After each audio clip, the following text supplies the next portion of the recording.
E aí, pessoal, suave na nave. Bom, eu mudei, tá tendo algumas mudanças no canal, tô tentando me adaptar, fazer um estilo, bom, mais clássico e ao mesmo tempo que combine um pouco comigo.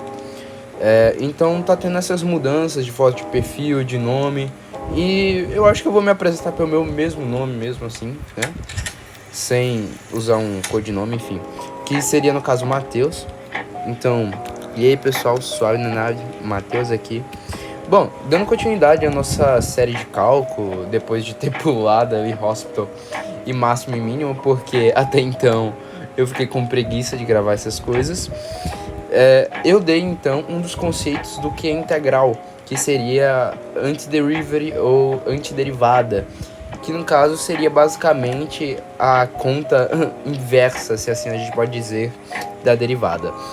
No caso, de forma resumida, um breve resumo, uma breve recapitulação, a gente viu que primitivas é uma relação entre funções iguais, em que para toda função f, seja f contínua, e para todo x pertencente a esse domínio dessa minha dada função, e isso seja um intervalo aberto i, temos que a derivada de f, dessa funçãozinha f, é igual a zero, logo f de x é igual a k, isso aí a gente não precisou demonstrar, e a gente chegou que no conceito do que seria integral, que basicamente toda integral é aquela função f que ao derivar, ela na verdade resulta em f mais k, pois k, a derivada de k, seria o próprio zero. Então, de forma resumida, seria basicamente, ao derivar essa função, eu resultar em uma função derivada fx igual a f. E então é basicamente isso que seria integral. E para todas essas famílias de integral a gente usa esse símbolozinho daqui, indica o que seria, né, f de x adicionado a uma constante. Perfeito. Isso aqui seria integral, que seria literalmente antiderivada, né? Seria realmente esse conceito de antiderivada. A gente viu alguns corolários, algumas coisas, alguma construção desse conceito mesmo de primitiva. Bom, agora no vídeo vamos ver integral de rima, porém não vai ser... a gente vai ver integral de rima. A gente vai chegar a ver, mas vai ter que passar por uma série de processos para que a gente chegue à integral de rima. Porque a integral de rima não é só, integral, é a integral de rima, é algo complexo de se entender. E que tem que ter uma construção de conceitos anteriores que você já tem que saber. Entre eles, você tem que saber o que seria uma partição de um intervalo e suas devidas notações. Certo? Então, bora lá. Primeiro conceito, requisito, seria entender o que é uma partição de um intervalo. Bom, como você pode pensar, partição, você está dividindo, você está refracionando, né? Você está, no caso, reorganizando partes de algo. Nesse caso, o algo vai ser um intervalo. Matheus, então, deixa eu ver se eu entendi. A gente vai pegar um intervalo qualquer AB e meio que a gente vai dividir em N partes. É isso? Bom, de forma coerente seria realmente isso. E é isso que a gente vai fazer, sendo que a gente vai usar outras notações. A gente não usa uma notação assim. A gente vai usar outra notação para escrever isso daqui, certo? Então, a gente diz que uma partição P de um intervalo AB, ou seja, seria uma parte... Então, veja, uma partição de um intervalo, logo você poderia pensar que é outro intervalo, não é? Exato. Claro. Uma partição em que a gente vai usar como conjunto do intervalo, vai ser esse intervalo de A para B, certo? Fechado, incluindo esses valores. Uma partição P nada mais é do que um conjunto de objetos, certo? A gente vai escrever isso aqui formalmente. Para pensar, gente. Se eu estou pegando um intervalo e eu estou dividindo em N partes, você concorda então que eu posso escrever a seguinte coisa, pensar a seguinte coisa? Eu tô pegando um intervalo de A para B, ou seja, vamos lá. Vamos imaginar que a gente tem esses números aqui dentro do intervalo. Aí chega em B. Velho, o intervalo de A para B é tudo isso aqui, é esse conjunto de desigualdades. Seria esse conjunto de objetos. Aí a gente poderia, sei lá, colocar A,1, 2, até B. E a gente pensar que é esse conjunto de objetos, perfeito? Beleza, entendi. Então, se eu estou dividindo ele em parte, sei lá, N partes, eu estou refracionando outros intervalos, construindo intervalos menores dentro destes, perfeito? Então é isso que a gente vai basicamente escrever, né? Isso aqui não é um intervalo, que é um conjunto de objetos, que é um conjunto no caso. Então eu vou dividir em conjuntos menores, mas que obviamente esses conjuntos que eu for dividir em partes menores, eles podem ter o mesmo tamanho desse conjunto maior. Basta eu considerar os extremos de A para B. Perfeito, então é isso que a gente vai fazer, ó. Uma partição P de um dado intervalo AB é um conjunto finito, claro.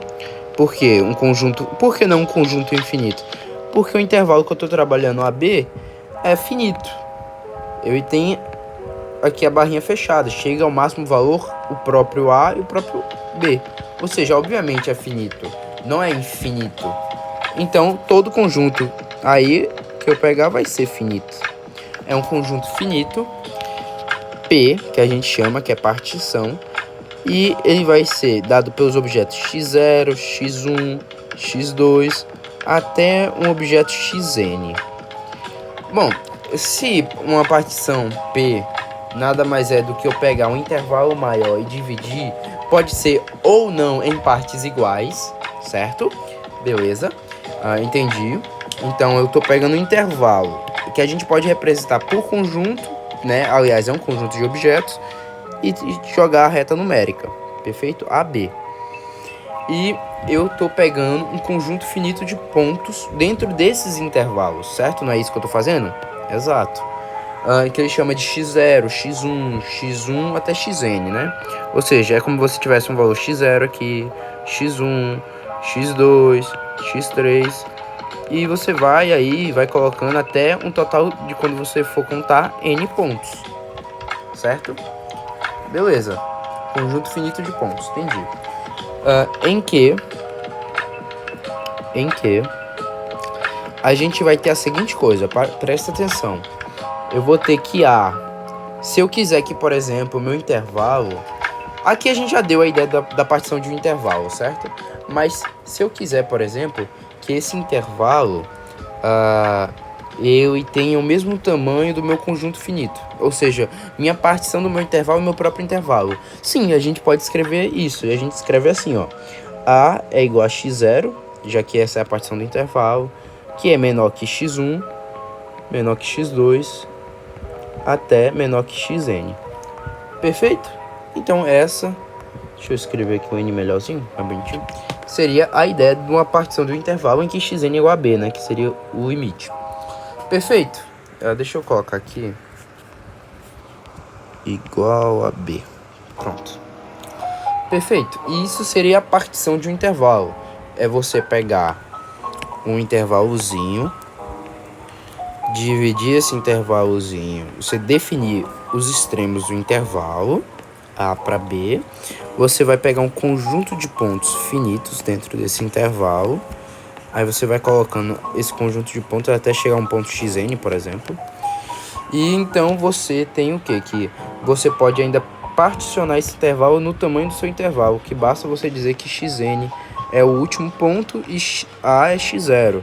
Então sobrando que um total de x1, x2, x3, até chegar em xn pontos.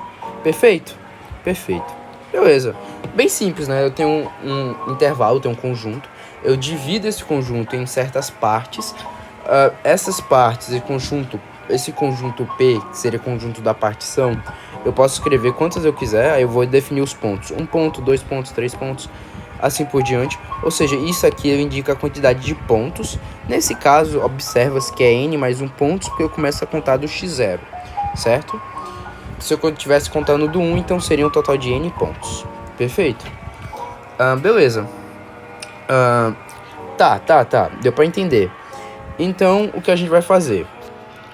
Dando continuidade a isso, a gente pode escrever o quê? Que essa partição, ela dividiria em quantos intervalos, né? Sei lá, uma partição P A gente vai escrever geometricamente a reta de novo, pra gente ter uma ideia do que a gente vai estar escrevendo. Então, participante P divide o intervalo AB. Opa, bora lá, de novo, mantém. Eu tenho aqui os pontos A, B. Eu quero que esse aqui é meu x0, esse aqui é meu valor xn, e aqui eu vou ter x1, x2, x3, x4, x5, até chegar em um xn. Quantidade de pontos que a gente tem demarcada aqui seria o quê? Pô, eu tenho x0, eu começo a contar do x0. X0 já é um ponto. Xn é um ponto. Pô, de 0 até n são n mais 1 pontos marcados. Perfeito? N mais 1 pontos marcados. Porém, entre os dois, sem eu considerar o xn e o x0, né? Aí eu teria um total de n pontos. Perfeito? Porque eu diminuo a unidade, que vai ficar n, e em tese aumento a unidade também, né? Delimitando isso aí. Perfeito? Beleza. No caso de 1 até n, aí seria n. De 1 até xn, né? Tirando um dos intervalos. Por exemplo, daqui pra cá seria n pontos. Aí se eu tirasse ali seria n menos 1 pontos e assim por diante. Você entendeu a ideia?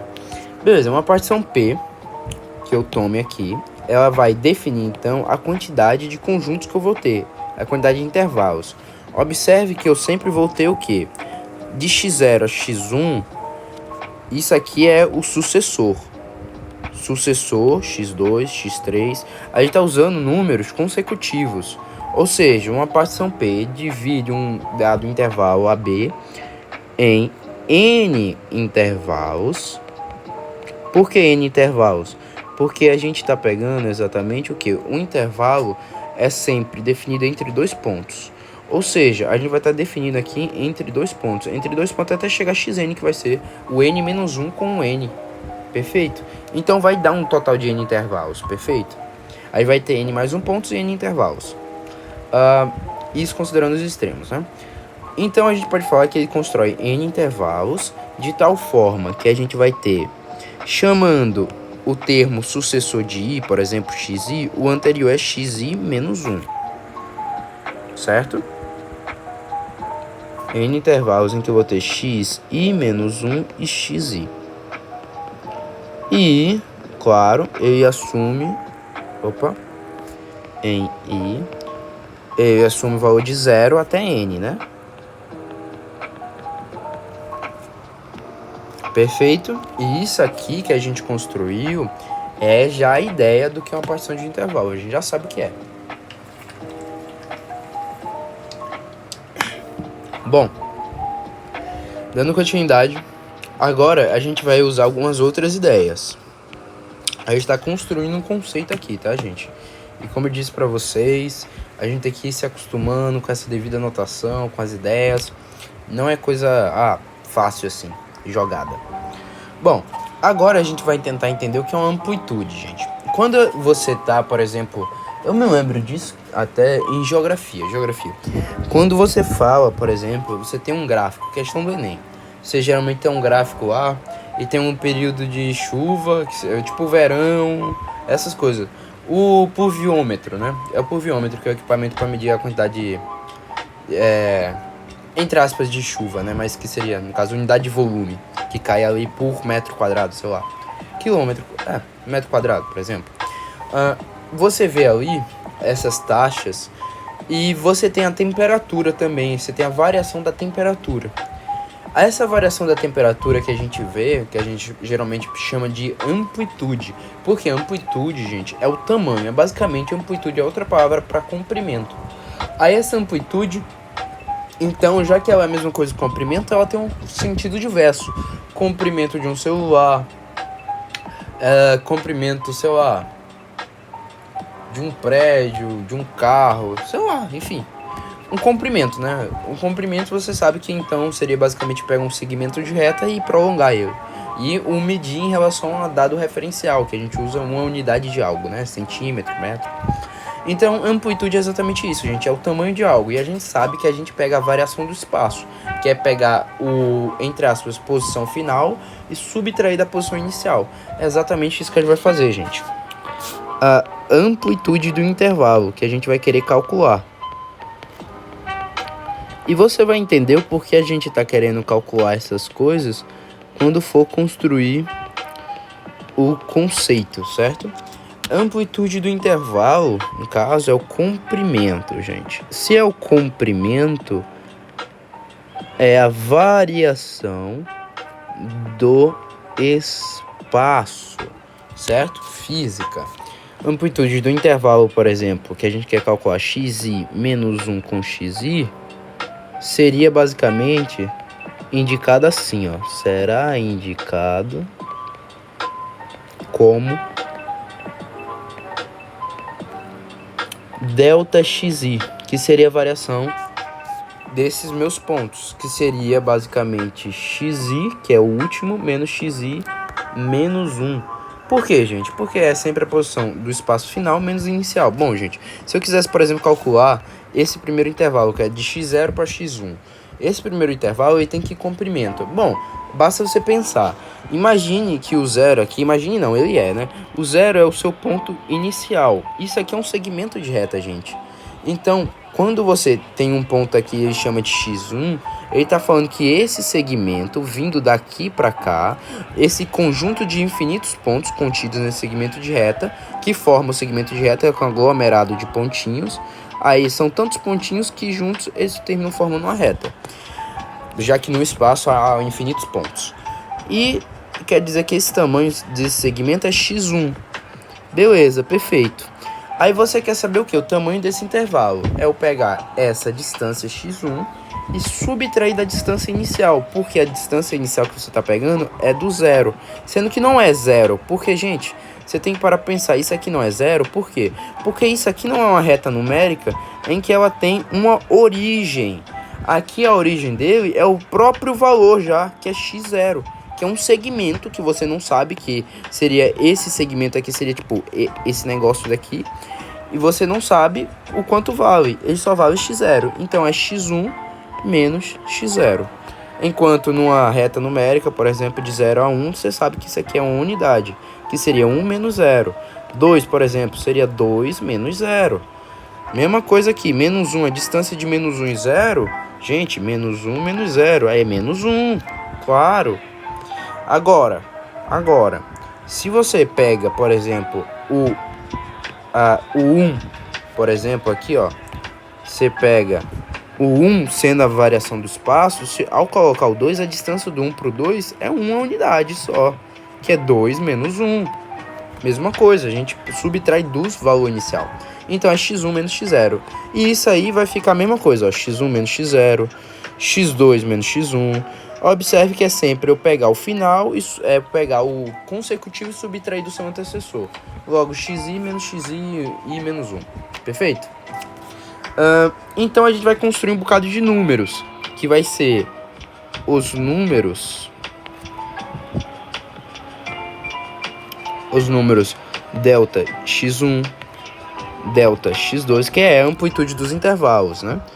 Delta x3, até um total de delta xn. Por que delta xn? Porque a gente tem n intervalos, e um intervalo é sempre entre dois pontos, e essa variação é entre dois pontos, ou seja, a quantidade de intervalos coincide com a quantidade de valores delta x, xn, né? Perfeito? Obviamente, gente, agora a gente tem que pensar a seguinte coisa. Aqui tá muito bonitinho a gente dividir esses intervalos em partes iguais, certo? Ter tamanhos iguais seria algo muito bonito. Porém, observe que a gente tá querendo extrair a ideia de uma coisa invariável, de uma coisa variável, aliás. E essa coisa variável ela não pode ter, por exemplo, essa mesma distância aqui. Pode ser que, obviamente, você olhar essa distância de x1 e x0 é diferente de você olhar essa distância entre xn e o seu, sei lá, xn menos 1. É diferente esse tamanho desse. Então, o que a gente vai falar? Não necessariamente esses números vão ter valores iguais. Entendeu? Não são necessariamente iguais. É isso que você tem que se atentar, pessoal. Você tem que se atentar a este fato. Não necessariamente esses valores de amplitude são iguais. Perfeito? Bom, já que eles não são necessariamente iguais, se eu quisesse obter qual é o maior entre eles, qual seria? Esse a gente fala que é a amplitude de partição máxima. Aí a gente fala o quê? Que o maior deles denomina-se a amplitude da partição P. E, sei lá, a gente usa esse símbolozinho para ele, ó, máximo delta xi. Isso aqui seria máxima amplitude, certo? A gente indicaria assim. Perfeito? Beleza. Entendi. Tranquilo. Bora resumir o que a gente fez. Pegou um intervalo, qualquer que seja ele. Dividiu esse intervalo em conjunto de pontos. Esses pontos são pontos quaisquer. A gente chamou de x0 a xn. Esses pontos, a gente pode distribuir esses pontos de tal forma que a quantidade de pontos seja igual à quantidade de pontos presente no intervalo. Aí por isso que a gente escreve A igual a x0, que é menor que x1, menor que x2, até que xn. Esses pontos são pontos que eu estou falando que são consecutivos. Essa partição P, então, que é esse conjunto de pontos, ela divide o intervalo em n intervalos. Como assim em intervalos? A gente pega intervalos de 2 em 2 pontos e vai construindo intervalos que são intervalos menores pertencentes ao intervalo maior. Perfeito. A gente representa esses intervalos como um conjunto de pontos sucessor, antecessor, antecessor, sucessor. Beleza. Aí tá aqui a nossa construção. A gente chama a amplitude de intervalo comprimento, que é essa variação do espaço entre eles. Beleza. Que a gente vai chamar de delta xi. A gente entende que eles não têm espaços, amplitudes necessariamente iguais. As distâncias de um ponto para o outro podem ser diferentes. E a gente chama o que tem um valor máximo de máxima amplitude. Simples. Simples, até aí tudo simples. Agora vai vir um negócio que é o conceito 2 para a gente construir a integral de Riemann, certo? Bom, o segundo conceito se chama soma de Riemann.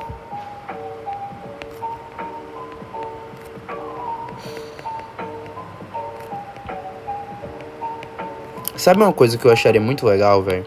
Tem um livro que eu tava vendo de cálculo, que eu tava dando umas pesquisadas, tá ligado? Depois de terminar o Guidoriz, eu queria pegar outro livro de cálculo. Aí tem um livro que o canal Toda Matemática recomendou, dos livros de cálculo, lá que ele tem história da matemática. Eu acho que seria uma boa pra você entender de onde os caras tiraram certas ideias, entendeu? E também conhecer o trabalho dos caras, né, formalmente, e não só estudar aqui. Tipo, eu não conheço quem é Riemann, sendo bem sério. Bom, soma de Riemann. O que a gente vai pensar agora? A gente quer misturar esse conceito da partição de um intervalo com a função. E como a função é a construção de duas retas numéricas, da interseção entre duas retas numéricas e de uma ordenação entre elas para construir um certo gráfico, um certo conjunto de pontos, seguindo uma sempre modelagem, que a gente chama de f de x, então, necessariamente, por ser uma reta numérica, então a minha função pode ser dividida em intervalos. Perfeito? Então a gente consegue construir essa mesma ideia da partição de um intervalo.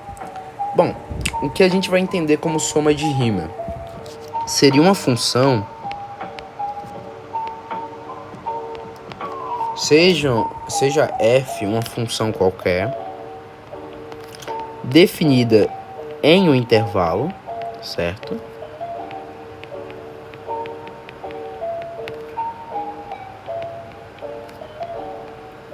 E a gente vai dizer que é esse mesmo intervalo AB, certo?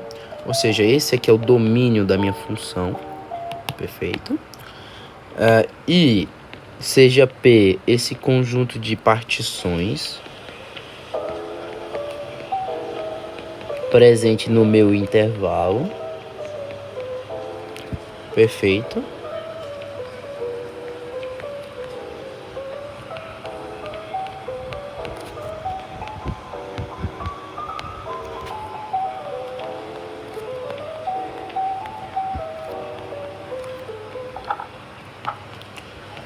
A gente vai escrever agora a seguinte coisa. Para cada índice, i é de 0 até n. Ah, não, é de 1 a n. De 1 até n.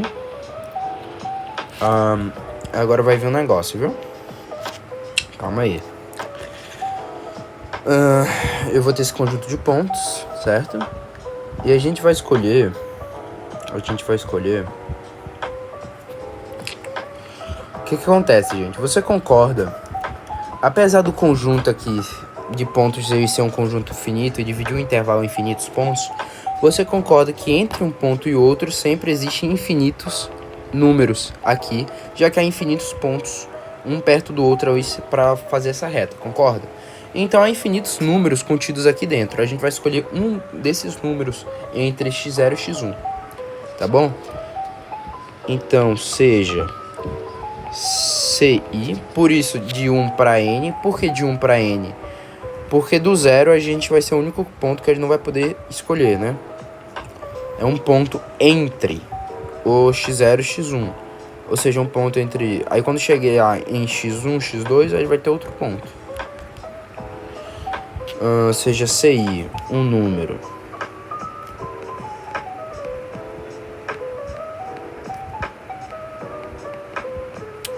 Entre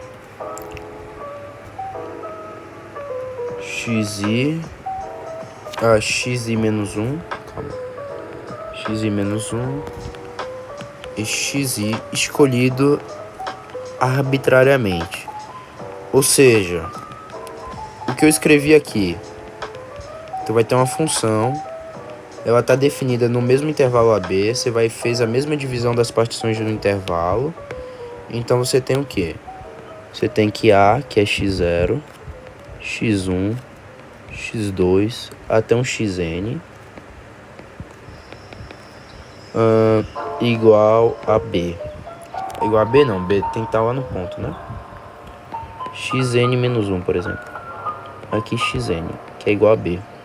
Aí você vai escolher um número, C1, C2, C3, que está entre x3 aqui. Perfeito, é isso que você vai fazer até chegar em Cn. Perfeito, beleza. Feito isso, a gente vai basicamente fazer isso aqui, ó. A gente vai formar um número.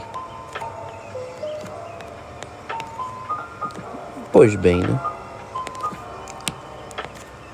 Isso aqui eu tô escrevendo tudo da minha anotação, tá, gente?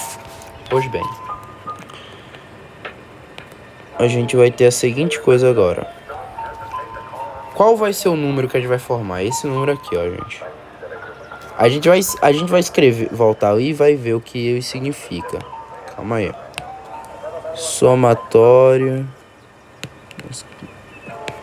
Eu queria fazer um somatório mais bonitinho, sinceramente. Pronto, ó, ficou até mais bonitinho. Ah, tá bom. Calma. Eu consigo melhor, mas vai deixar assim.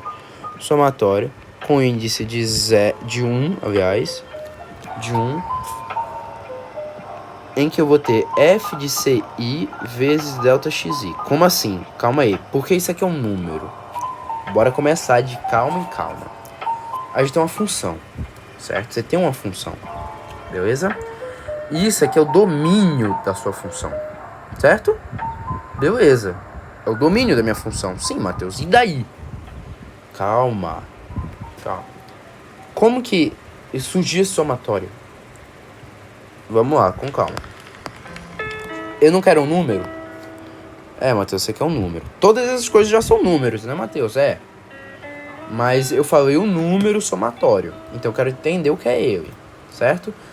Primeiro, eu tô pegando sempre um número, eu tô escolhendo um número pertencente a esse dado intervalo, x é entre entre outros dois números, x0 e x1, esse número C1. Então, ao pegar esse número C1... Calma aí, gente, deixa eu desenhar algo aqui. Eu não vou fazer o desenho da minha função, não, que a gente tá construindo... Seria para uma função qualquer, entendeu? Mas eu quero construir aqui a ideia com vocês. essa reta, que é o eixo X das abscissas, é a reta que está exatamente aqui. Perfeito? Beleza. Aí eu vou ter um valor C1. Aí, por exemplo, eu vou ter f de C1. Quem é f de C1? É esse segmento daqui, ó, que é da ordenada. Beleza, eu vou ter f de C1. Perfeito, entendi. Eu vou ter f de C1, ou seja, eu vou ter o valor correspondente a quando eu inserir na minha função x igual a C1. Beleza. Agora, por que f de C1 vai ser multiplicado por delta x1? Bom, delta x1 seria, no caso, o quê? Seria x1 menos x0. Concorda? Concordo. x1 menos x0. Beleza. Sendo que x0, nesse caso, a gente está colocando aqui, é 0. Ou seja, vai ficar como isso daqui. Mas, Matheus, você tem que lembrar que no índice ele começa de 1, né? Exato, o índice começa de 1, como aqui, ó, os números delta x1. A gente começa de 1, tá? Seria, no caso, x1 menos x0, x2 menos x1, que esse delta x é isso daqui. Sim, Matheus, é isso daí, beleza. Aí, e começa em 1, aí 0, x0, x1, tá certo. Beleza, x1 menos x0 multiplicado por f de C1. Tá bom. No caso, eu vou ter aqui, ó, x0, x1. Aí eu vou ter os valores de f... Opa! Eu vou ter os valores de f de x1, certo? E de f de x0. E o que você está fazendo? Você está pegando esses valores e multiplicando. Vocês já vão entender o que significaria isso. E você está somando todos esses pontos, certo? Beleza. Tá.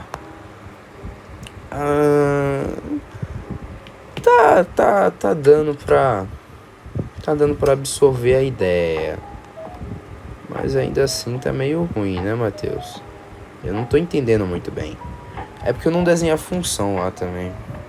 Sei lá, bora desenhar uma função aqui aleatória. Essa função é daqui... gente, depois eu vou desenhar a função, vocês vão entender. Bora indo com calma. Eu vou apresentando aqui as ideias. Eu já escrevi o que seria, no caso, a reta das abscissas ali. E terminou que você já tinha entendido isso, mas eu desenhei ali, ele vai entender o que é esse número. Calma aí. Esse aqui é um número aleatório. Quer dizer, ele vai ter uma interpretação, mas é um número aleatório até então. Que é dado pelo produto do f de C1 vezes o delta x, a sua amplitude. Isso aqui, se você for ver, né? For substituir, significa dizer que você está pegando f de C1 vezes delta x1 mais f de C2 vezes delta x2, por isso que é um somatório, tá? É uma soma de termos consecutivos até chegar no f de Cn vezes delta xn. Bom, esse número denomina-se soma de Riemann em f.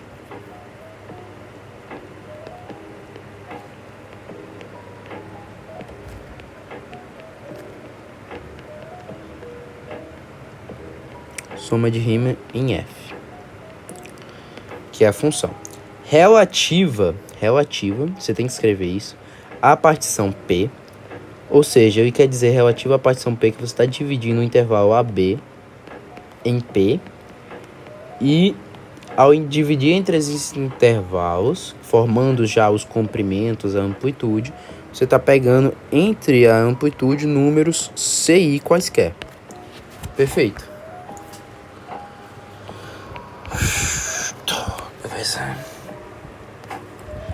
Aí, o que vai acontecer, gente? É agora que vem a interpretação geométrica. Deixa eu desenhar a função agora que vocês vão entender. Agora dá pra vocês entenderem. Só querer concluir aqui, bora lá. Desenhou essa função qualquer, perfeito? X é aquela reta, né? Bora pegar essa reta pra ficar melhor? Pra vocês entenderem a ideia. Pegar ela aqui, copiar. E vou colar ela exatamente aqui, ó.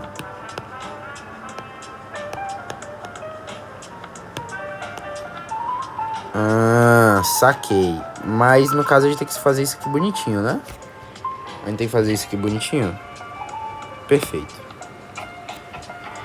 Beleza, só deixa eu excluir aqui que ficou meio feio. E não vai ter esse ponto. Esse ponto aqui é o 0, certo? Bora redefinir aqui os pontos. Terminou que era mais fácil eu só deixar a reta mesmo e escrever, já que eu escrever por cima. Ai, burrice, mas tudo bem. E ela é infinita pro outro lado. Perfeito. No caso, deixa assim. Bora só trabalhar com ela assim por enquanto. Você não definiu quem é A, entendeu? A é um valor que tá lá pra trás, já que é uma reta que a gente quer deixar infinita, né? Entre aspas, infinita, né? Se é que você me entende. Beleza, esse é um desenho da função A. Essa é a sua função, por exemplo. O que você vai fazer? Você está dividindo esses pontos em pontos quaisquer, perfeito? Você entendeu isso? Deixa eu apagar aqui. E o que acontece, gente? A gente sempre está pegando o quê? Um delta xi, que é o quê? É uma variação de comprimento. Se eu chamar, por exemplo, esse ponto de x0, aqui seria x. Se eu chamar esse ponto de xi menos 1, aqui seria xi, por exemplo. Certo?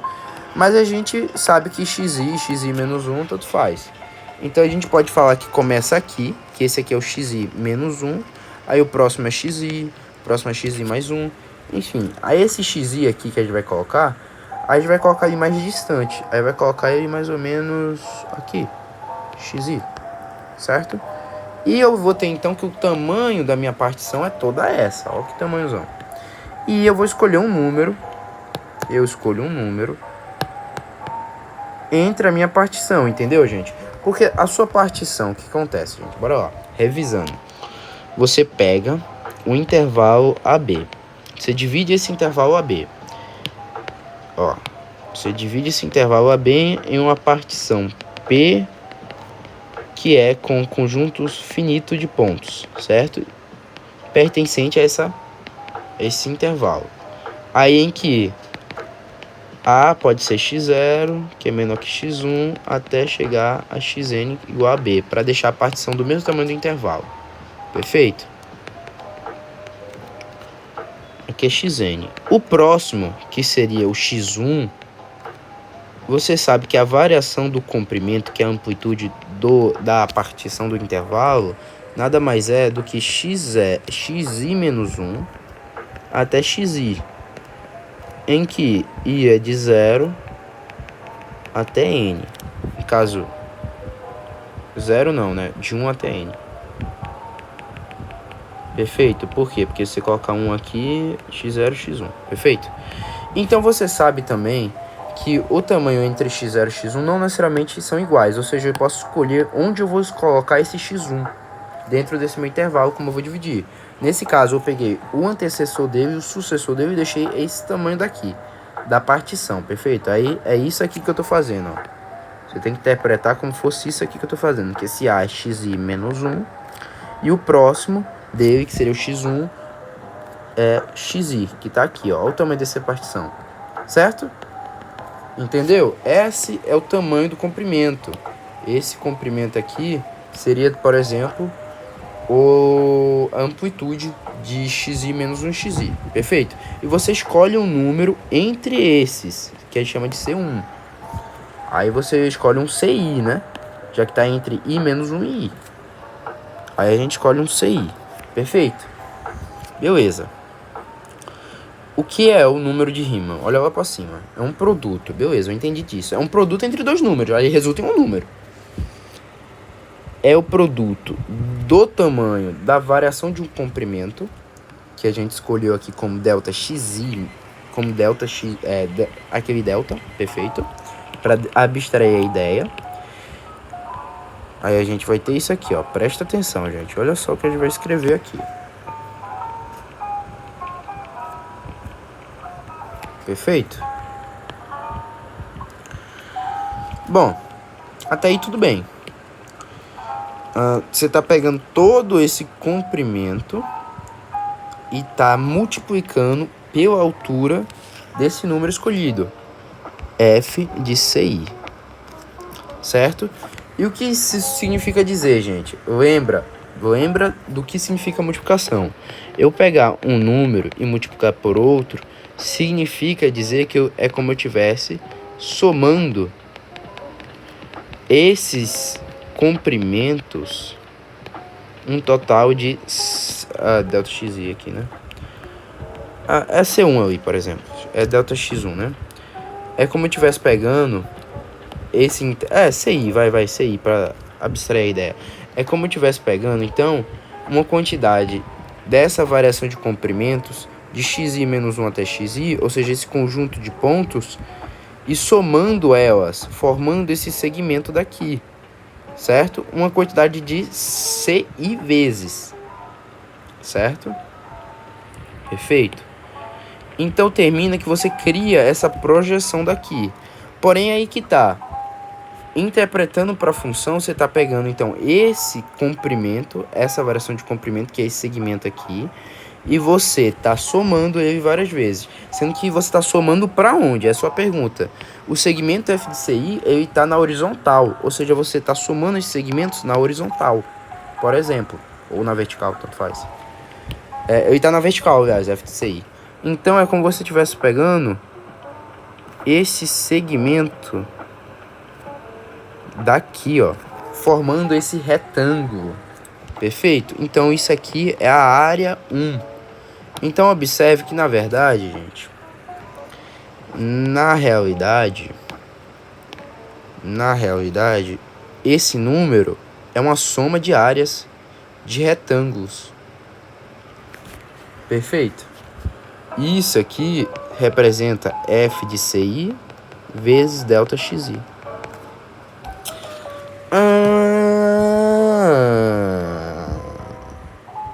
Então, na verdade, é uma área de um retângulo. Exato, gente. Por isso que a gente fala que integral é soma de áreas. É isso daí. Sendo que a gente tem que ter a interpretação de como a gente vai usar a integral daí, né? Por que eu usaria integral aí, né? É a primeira coisa que você tem que se perguntar. E vai demorar, viu, gente? Pra gente chegar a integral de rima, desculpa, mas vai demorar. Não vai sair nesse vídeo, não, acho. Bom, então a gente teria que essa área. Perfeito? Bom, a gente poderia ter uma função que ela é uma função decrescente. Então, eu teria uma área negativa? Sim, porque o valor dela estaria abaixo do gráfico y maior que zero. Por exemplo, essa função daqui. Você define um intervalo entre ela. Aí aqui é o xi menos 1. Aqui é o xi. Você está pegando um CI, que vai estar aqui, certo? Uma certa altura. Perfeito. Eu vou fazer assim mesmo. Então você tá pegando, aliás, entre esse xi menos 1, perdão, entre esse xi menos 1 até esse xi. Você tá pegando a área de todo esse retângulo. Perfeito? Aí você fala, sim, perfeito, mas por que eu usaria isso na minha vida? Gente, a ideia, gente, é a gente ir construindo as coisas de tal forma que a gente vai ver uma como eu posso dizer, uma utilidade para aquilo que a gente está construindo. É isso que a gente vai fazer, vai utilizar isso. E você vai entender. Bom, observe que aqui vai ser menos f de CI, porque é um valor negativo, vezes delta xi. Perfeito? Então, observe agora que... Calma aí, gente. Que a música parou aqui. Pronto. Então, beleza. A gente construiu isso e entendeu que é a área do retângulo. Então, vamos tentar escrever isso. Feito isso, entendemos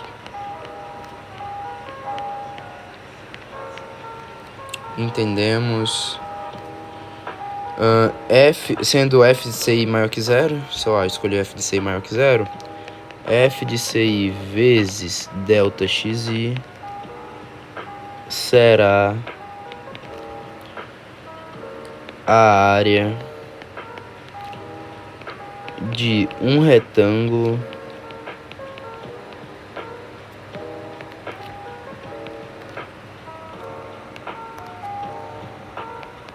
RI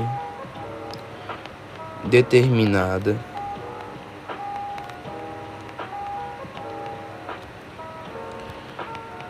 pelas retas x igual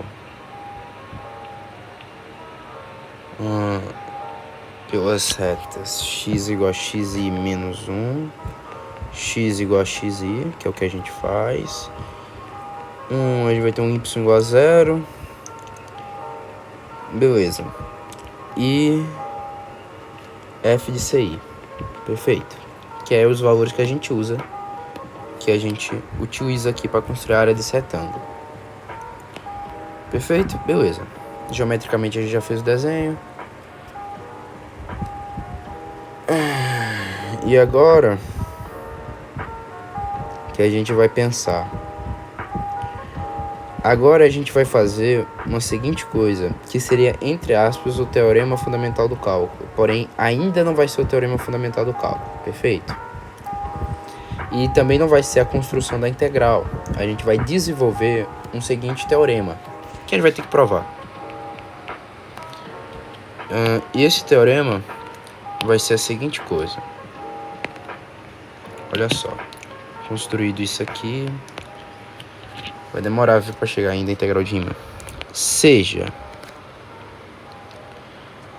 f uma função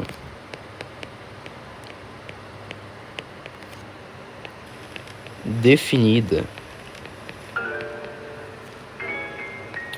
em AB, que é esse intervalo, e dada a partição P, que a gente vai falar, a partição P lá que a gente disse.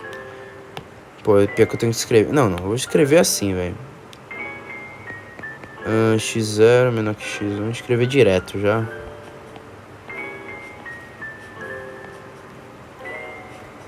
Uma partição D do intervalo, né? Não é D, partição do intervalo AB. Observe a seguinte coisa, ó, gente. Olha a sacada. Olha só o que a gente vai ter. Isso aqui é a construção para o teorema fundamental do cálculo. O acréscimo. Isso aqui é um teoreminha, tá? Bom, a gente vai entender o porquê. O acréscimo f de b menos f de a. A gente vai entender o que é o que eu tô escrevendo aqui, esse acréscimo. Tá? Vocês vão entender o que é. Porque, gente, observe a seguinte coisa, ó. A gente pode pegar a área do retângulo 1 que tá aqui acima, certo? E a área do retângulo 2 e fazer a diferença entre essas áreas. Perfeito? E a gente vai interpretar o que seria essa diferença de áreas, que é exatamente o que eu tô escrevendo aqui. O acréscimo entre um fb menos fa, que a função que se chama f sofre quando eu tenho x igual a até x igual a b é igual à soma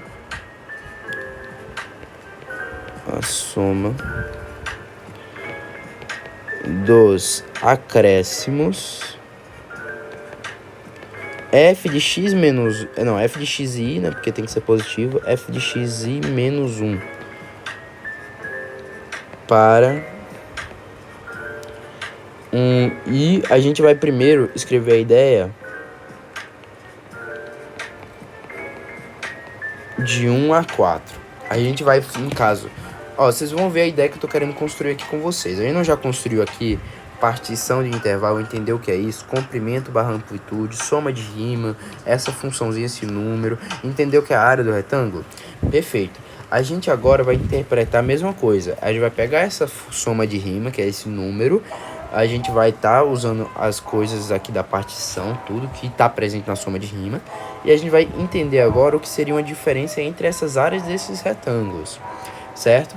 E a gente vai chegar numa conclusão que é essa seguinte, que eu escrevi aqui. O acréscimo dessas diferenças de áreas que F sofre indo de um ponto para o outro, ou seja, de uma área para outra, é igual à soma dos acréscimos desses pontos da função definida nesses pontos, o comprimento delas. Vocês vão entender agora, ó. Bora lá. Aí eu fiz de 1 para 4 para limitar, porque é assim que aparece também no exemplo do Guidorize. A gente vai usar esse exemplo para construir uma ideia, vai aplicar o limite nisso e a partir daí a gente vai usar a integral e vai finalmente entender a relação do que é uma integral de rima.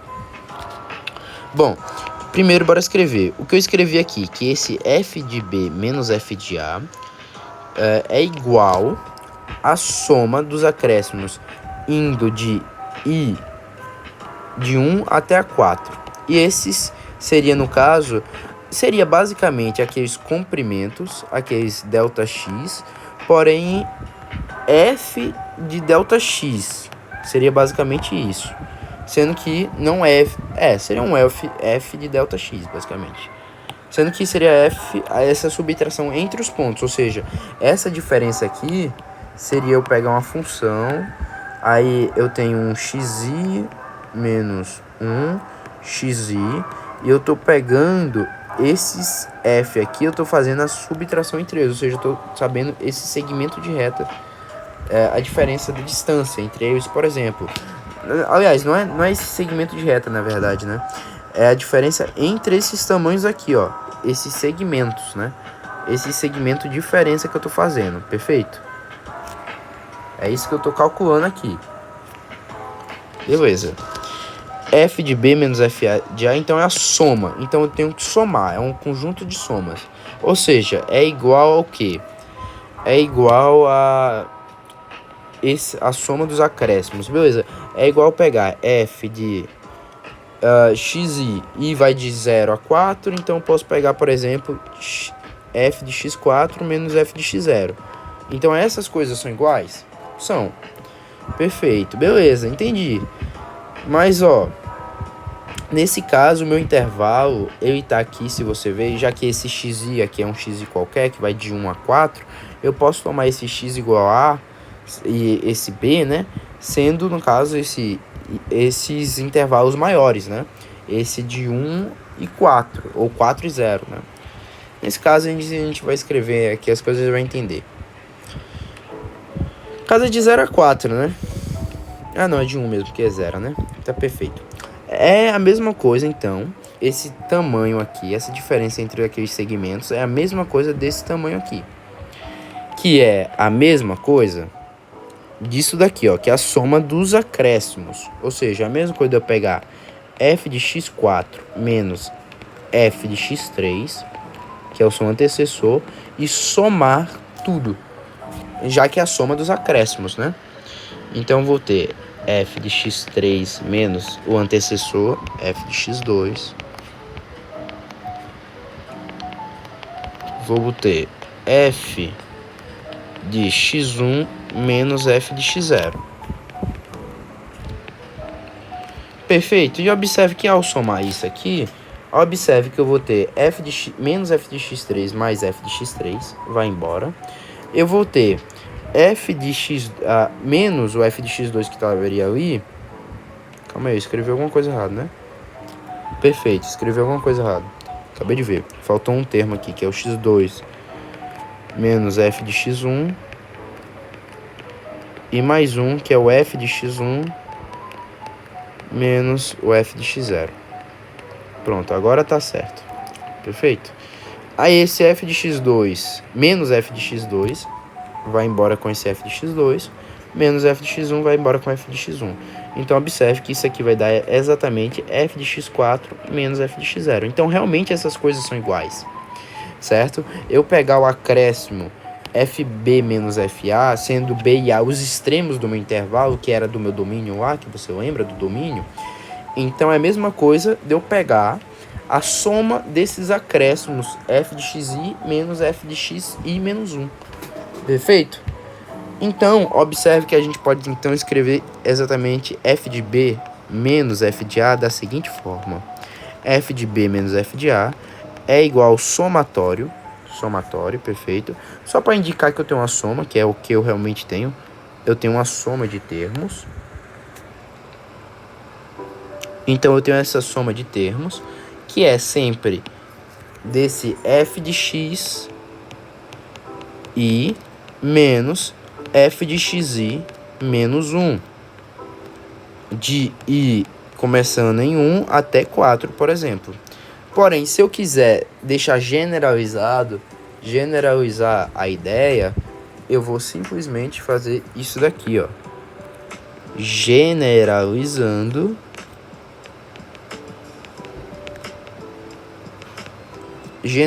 a ideia, eu tenho f de b menos f de a igual a esse somatório de 1 até n de f de xi menos f de xi menos 1.